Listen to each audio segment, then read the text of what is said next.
श्री कृष्ण गोविंद हरे मुरारी, हे नाथ नारायण वासुदेवा। नमस्कार दोस्तों, स्वागत है आप सभी का मेरे YouTube चैनल आर के भक्ति ज्ञान। भक्तों, आज की वीडियो में हम आपको हरिवंश महापुराण के 22वें अध्याय की कथा सुनाएंगे। तो सभी भक्तजन हमारी हरिवंश महापुराण की कथा को श्रद्धा व प्रसन्नचित मन से सुने, क्योंकि हरिवंश महापुराण की कथा श्रवण मात्र से पुत्र रत्न की प्राप्ति होती है। भगवान हमारे घर में चल रही पुत्र की मनोकामना को पूरी करते हैं और घर में बच्चों की किलकारियां अवश्य गूंजती हैं। तो भक्तों, आज की वीडियो में हम श्री कृष्ण और बलराम का मथुरा में प्रवेश, उनके द्वारा रजक का वध, माली को वरदान, कुब्जा पर कृपा और कंस के धनुष का भंजन की कथा का वर्णन किया जाएगा। तो सभी भक्तजन हमारी कथा को श्रद्धा व प्रसन्नचित मन से सुने। जो भक्त हमारे चैनल पर नए आए हैं, जिन्होंने अभी तक हमारे चैनल को सब्सक्राइब नहीं किया है, वो हमारे चैनल को सब्सक्राइब करें, वीडियो को लाइक करें और कमेंट में जय श्री राधे जय श्री श्याम अवश्य लिखें। तो आइए भक्तों, हम अपनी कथा को प्रारंभ करते हैं। नारायणं नमस्कृत्य नरं चैव नरोत्तमं देवीं सरस्वतीं व्यासं ततो जयमुदीरये। वक्रतुंड महाकाय सूर्यकोटि समप्रभ निर्विघ्नं कुरु मे देव सर्वकार्येषु सर्वदा। बोलो लक्ष्मी नारायण भगवान की जय, बोल बालकृष्ण लाल की जय।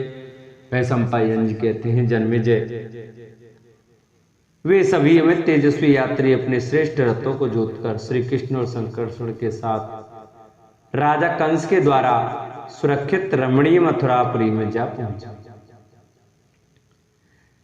संध्या काल में जबकि सूर्यदेव लाल हो गए थे, उन सब ने उस रमणीय मथुरा नगरी में प्रवेश किया।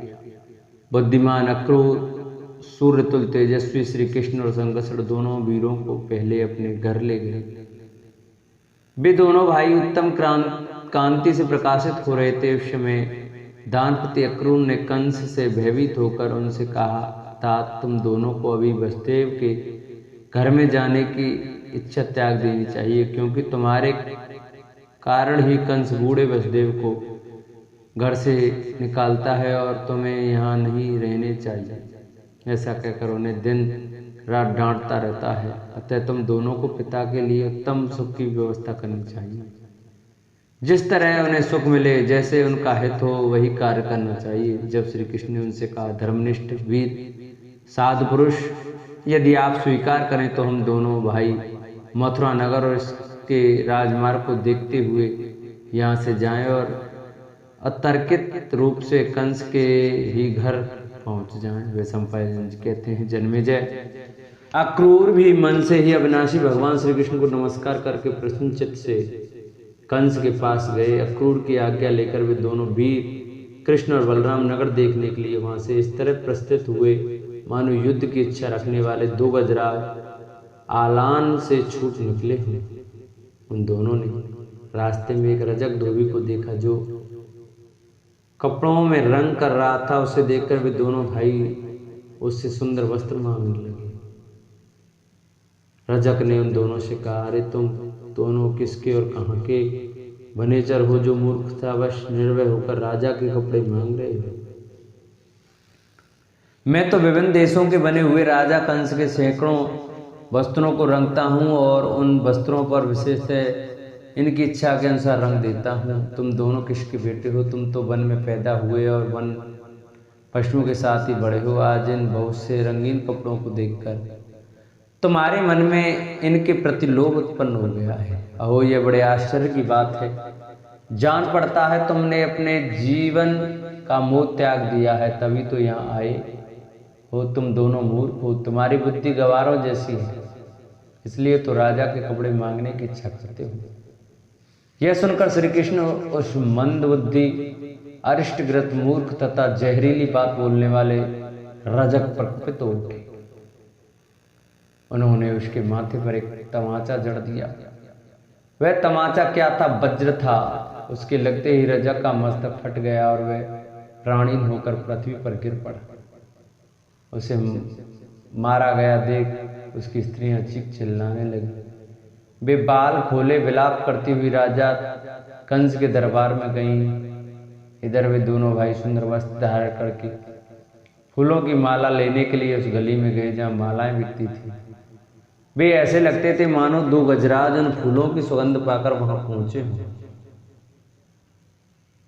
उस गली में गुड़क नाम से प्रसिद्ध एक माली था जो माला बेचकर जीविका चलाता था। उसकी बातें बड़ी प्रिय लगती थी। उसकी दुकान में बहुत सी मालाएं सजा कर रखी गई थी। वह धनवान होने के साथ ही देखने में सुंदर भी था। उस समय श्री कृष्ण ने माला के लिए ही मुख से निकली हुई अपनी मधुर वाणी द्वारा उस निर्भय मालाकार से कहा, हम दोनों के लिए मालाएं दें। माला से ही जीवन निर्वाह करने वाले उस माली ने प्रसन्न होकर उन दोनों भाइयों को बहुत सी मालाएं अर्पित कर दी। वे दोनों देखने में बड़े प्रिय लगते थे। माली ने उनसे कहा, ये सब आपकी ही संपत्ति है।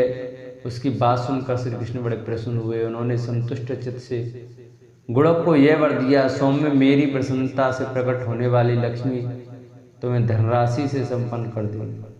माली उस वर को पाकर शांत भाव से नतमस्तक हो गया। उसने श्री कृष्ण के चरणों में मस्तक रख दिया और उस वर को सादर से उद्धार किया। उस समय माली ने यही समझा कि ये दोनों यक्ष हैं। उसने कंस से अत्यंत भयभीत होकर उन्हें कुछ उत्तर नहीं दिया।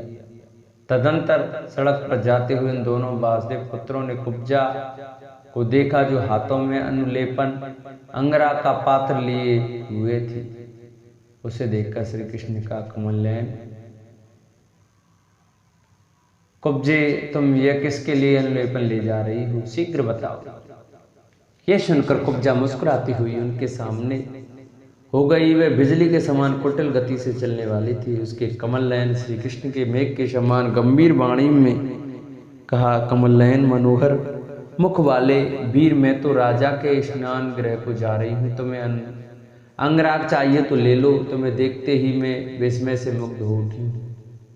तुम्हें जैसा अंगराग चाहिए वही ग्रहण करो। मैं तुम्हारे लिए ठहर गई हूँ। तुम्हारा कल्याण हो, आओ मेरे घर। तुम मेरे हृदय वल्लभ हो। सौम्य, तुम कहाँ से आते हो कि मुझे नहीं जानते? मैं तो महाराज कंस की प्यारी दासी हूँ। उन्होंने मुझे अंगराग के ही कार्य में लगा रखा है। वहां खड़ी होकर हंसती हुई कुब्जा ने श्री कृष्ण से कहा, सुमुखे, तुम हम दोनों भाइयों के शरीर के अनुरूप अंगराग दे दो। हम पहलवान हैं और इस देश में अतिथि के रूप में आए हैं। इस राज्य में जो अत्यंत समृद्धशाली विशाल दिव्य धनुष है उसे ही देखने के लिए हम लोगों का यहाँ आना हुआ है। तब कुब्जा ने श्री कृष्ण से कहा, मेरी दृष्टि में तुम परम प्रिय हो, अतः शांत भाव से यह रजोचित अंगराग ग्रहण करो। अंगों में अंगराग लग जाने पर मनोहर शरीर वाले वे दोनों भाई बड़ी शोभा पाने लगे। उस समय वे ऐसे प्रतीत होते थे जैसे दो साण यमुना जी के जल में गोता लगाकर सारे अंगों में कीचड़ लपेट के आ रही हो।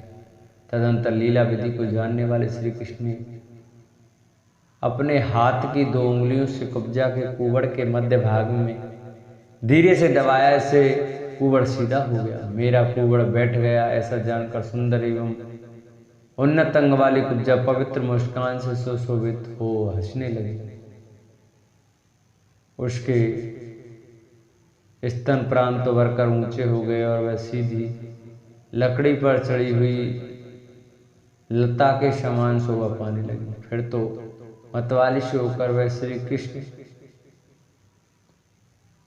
से प्रेम पूर्वक बोली, प्रियतम, अब तुम कहाँ जाओगे? मैंने तुम्हें रोक लिया, यही रहो और मुझे अंगीकार करो।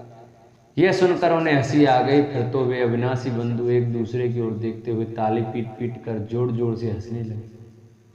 कुब्जा के कानों ने उन दोनों भाइयों के गुण विस्तार पूर्वक सुने थे। श्री कृष्ण ने मुस्कुराते हुए काम पीड़ित कुब्जा को वहीं छोड़ दिया और उसे छोड़कर वे दोनों बंधु राजभवन में प्रविष्ट हुए। ब्रज में बड़े होकर गोपेश से विभूषित हुए उन दोनों वीरों ने जब उस राजभवन में प्रवेश किया उस समय उनकी प्रत्येक चेष्टा गुप्त रूप से होती थी। उनके मुख का भाव भी ऐसा मूढ़ था कि उससे आंतरिक चेष्टा का पता नहीं लगता था। हिमालय के वन में उत्पन्न हुए दो मदमत्त सिंहों के समान वे दोनों बालक वहां धर्मशाला में जा पहुंचे। उस समय वहां उनके पहुंचने की संभावना किसी को नहीं थी। वे वहां रखे हुए विशाल धनुष को जो पुष्पमाला से विभूषित था देखना चाहते थे। अतः उन दोनों वीरों ने उस समय शास्त्रागार के संरक्षक से पूछा, राजा कंस के धनुष की रक्षा करने वाले अस्त्र संरक्षक, तुम हम दोनों की बातें सुनो। सौम्य जिसका यह उत्सव होने जा रहा है वह धनुष कौन सा है? यदि तुम्हारी इच्छा हो तो कंस के उत्सव का जो प्रधान निमित्त है उस धनुष का हमें दर्शन कराओ। उसने उन दोनों भाइयों को वह खम्भ जैसा मोटा धनुष दिया। उस धनुष पर प्रत्यंता चढ़ाना या उसे तोड़ना इंद्र सहित संपूर्ण देवताओं के लिए भी असंभव था। पराक्रमी कमल नयन श्री कृष्ण ने प्रसन्न चित्त से दोनों हाथों द्वारा उस धनुष को उठाकर तोड़ा। दैत्यों द्वारा पूजित हुए उस धनुष को इच्छानुसार तोलकर भगवान श्री कृष्ण ने कई बार उसको उठाया, झुकाया और उसके ऊपर प्रत्यंचा चढ़ाया। श्री कृष्ण के द्वारा बहुत अधिक झुका दिए जाने के कारण वह पुष्पहारों से विभूषित सर्पाकार धनुष बीच से टूटकर दो भागों में विभक्त हो गया। उस श्रेष्ठ धनुष को तोड़कर श्री कृष्ण तथा वे नवयुवक संकर्षण शीघ्रतापूर्वक कदम बढ़ाते हुए बड़े वेग से उस भवन से बाहर निकल गए। उस धनुष के टूटने से जो धड़ाका हुआ वह सहसा उठी हुई प्रचंड आंधी के समान गंभीर घोष करने वाला था। उससे सारा अंतपुर कांप उठा और संपूर्ण दिशाओं में वह आवाज गूंज उठी। शास्त्रागार से निकलकर दोनों भाई ब्रज में आए हुए गोपों के निकट चले गए। इधर आयुधों की रक्षा करने वाला वह सिपाही मन ही मन घबरा उठा और बड़े वेग से राज दरबार की ओर चल दिया। राजा के निकट जाकर कोए की तरह चकित वो लंबी सांस खींचता हुआ वह इस प्रकार बोला, महाराज मैं जो बात बताना चाहता हूँ उसे ध्यान देकर सुनिए। इस समय धनुषशाला में एक आश्चर्यजनक घटना घटित हुई है जो संपूर्ण जगत के प्रलय की भांति प्रतीत होती है। वहां दो मनुष्य आए थे जिनकी तुलना किसी से भी नहीं हो सकती। उनके मस्तक के सभी बाल शिखा चोटी के समान बड़े बड़े थे। एक ने नीला वस्त्र पहन रखा था और दूसरे ने पीला। एक के अंगों में पीला रंग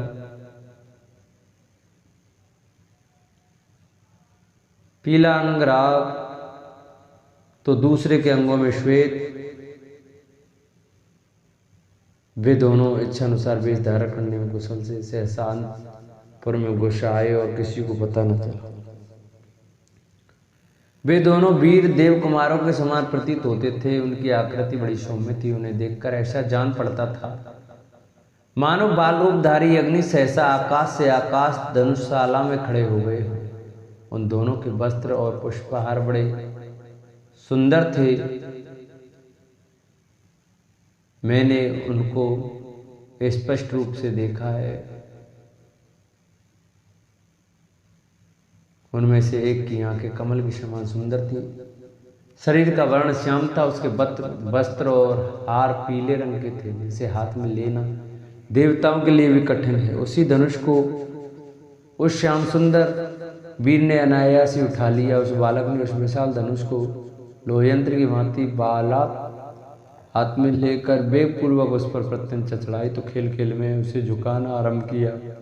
उस बाहुशाली वीर के खींचने पर वह बाण रहित धनुष मुट्ठी पकड़ने की जगह से धड़ाके के साथ टूटकर दो टूक हो गया। धनुष टूटने की आवाज से धरती हिलने लगी। सूर्य की प्रभा फीकी पड़ गई और आकाश गूंजता सा प्रतीत होने लगा। वह महान अद्भुत दृश्य देखकर मैं अत्यंत विस्मय में पड़ गया और भयदायक शत्रुओं की ओर से वह भय प्राप्त होने की आशंका से आपको यह समाचार बताने के लिए यहाँ आ गया। महाराज मैं नहीं जानता वे दोनों अमित पराक्रमी वीर कौन थे। उनमें से एक तो कैलाश पर्वत के समान श्वेत वर्ण का था और दूसरा अंजनी गिरी के समान श्याम हाथी बांधने के खम्भे की भांति अत्यंत सुदृढ़। उस धनुष रत्न को तोड़कर वह अमित पराक्रम वीर अपने सहायक के साथ ही वायु के समान तीव्र गति का आश्रय ले वहां से निकल गए।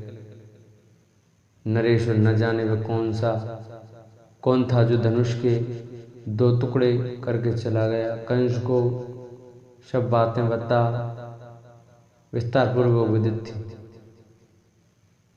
उसके धनुष भंग का समाचार सुनते ही शस्त्र रक्षक को विदा कर दिया और स्वयं अपने उत्तम भवन में प्रवेश किया। इस प्रकार श्री हरिवंश महापुराण के अंतर्गत विष्णु पर्व में धनुष का भंग विषयक 22वां अध्याय पूरा हुआ। बोलो हरिवंश महापुराण की जय। बोलो कृष्ण कन्हैया लाल की जय। जिन भक्तों को हमारी हरिवंश महापुराण की कथा वीडियो अच्छी लगी हो वो हमारी वीडियो को ज़्यादा से ज़्यादा शेयर कर, चैनल को सब्सक्राइब करें, वीडियो को लाइक करें और कमेंट में हरिवंश महापुराण की जय, विष्णु भगवान की जय अवश्य लिखें। बोल हरिवंश महापुराण की जय।